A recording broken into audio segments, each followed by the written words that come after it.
Hi class, how are you today? That's straighter than what you said yesterday. The learning target for today is to be able to solve basic and compound inequalities. So basic inequalities, you've just got one inequality sign, a less than, a greater than, and you solve it like a normal equation, but you've also got the inequality sign you need to worry about. A compound inequality is when you combine multiple inequalities.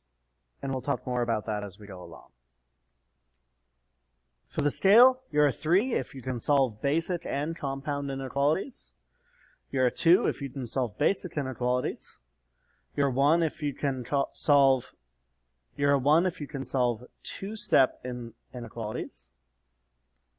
You're a 1 if you can solve two-step inequalities. And you're a 0 if you cannot solve two-step inequalities. Let's get started. Alright, so these are some basic inequalities. So you solve them just like a regular equation, but you do have to worry about this inequality sign. That's important. So first we solve and then we'll graph it. So first, as always, we've got multiplying by parentheses here, so we need to distribute.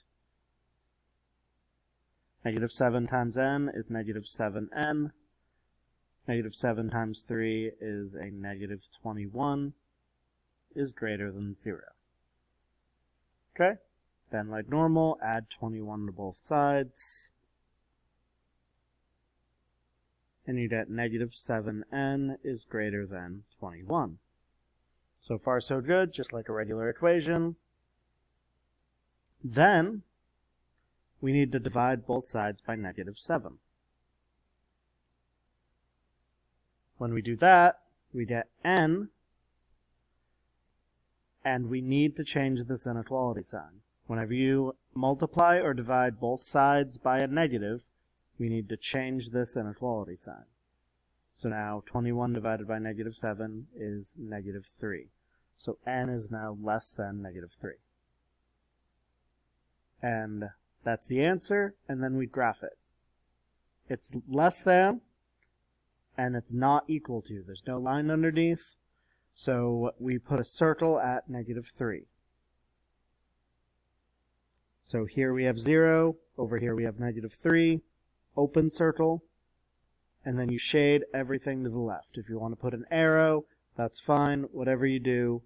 Shading, arrow, squiggles, as long as I can tell that it's everything to the left of negative 3, that's what I'm looking for. Next one, very similar. Distribute first. So everything drops down on the left.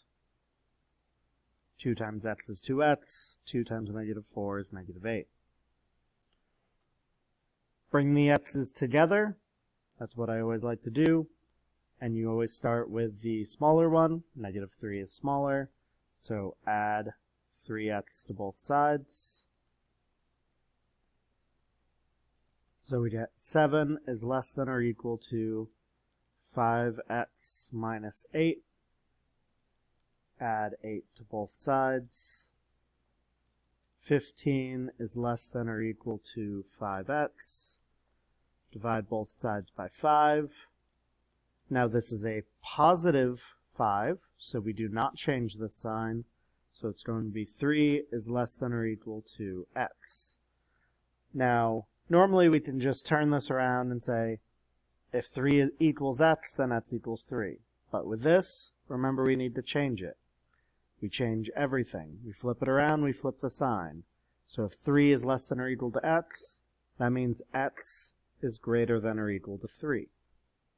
We plot our points, we put 0, we put 3, and it's or equal to, there's a line underneath, so it's a solid dot, and then shade everything to the right. Now we have compound inequalities. So these are or and and. And I know you don't see an and yet, but we'll get to that. So on the left we have an or. So two separate inequalities, so solve them separately. Subtract 4 from both sides. sits x is less than 18. Divide both sides by a positive sits, so you'll get x is less than 3.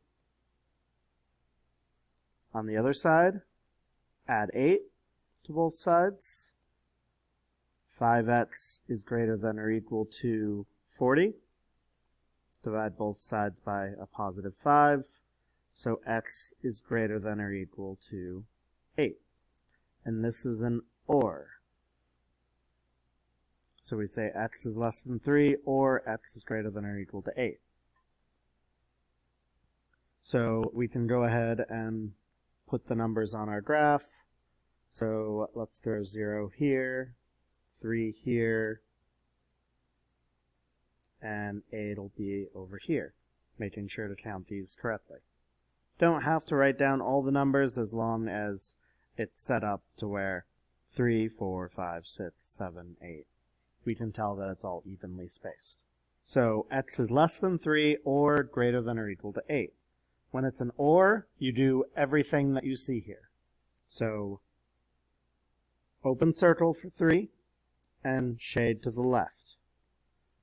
Closed circle for 8 and shade to the right. Now this one is an AND compound inequality. The reason that it's AND is you can actually rewrite this. You can rewrite this to instead say -6 is less than or equal to 3x plus 2 and 3x plus 2 is less than or equal to 11. You can set it up that way and then solve each of them separately. That's perfectly fine. And when you get an AND, you only do the intersection of the two. So, however, the method I'm going to show is to do it all at once. It's quicker this way, and to some people it does make more sense. So let's start off by subtracting 2, and we subtract 2 to all sides. So subtract 2, subtract 2. Every side of the inequality, the left, the middle, and the right. So we subtract 2 from everything, and we have -8 less than or equal to 3x less than or equal to 9. Divide both sides by 3, and that gives us -8/3 is less than or equal to x is less than or equal to 3. So then we plot things out.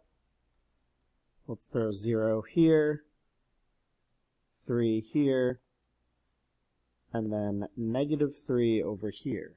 I do -3 because that's really close to -8/3. -8/3 would be a solid dot right about there, just left to the halfway mark. And then a solid dot at +3. And then we shade in between.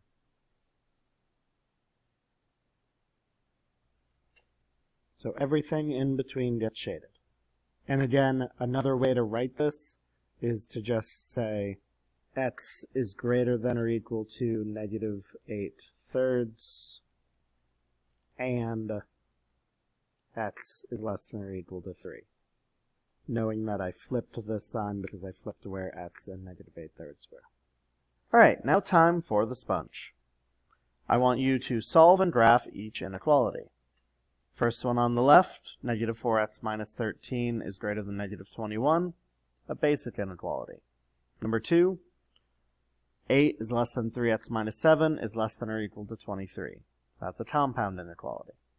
So I want you to solve both of them, get answers, just like I did, and then graph them as well. Alright, that's it for the lesson. Please make sure to take notes on the entire lesson, including the sponge. Attempt the sponge, please.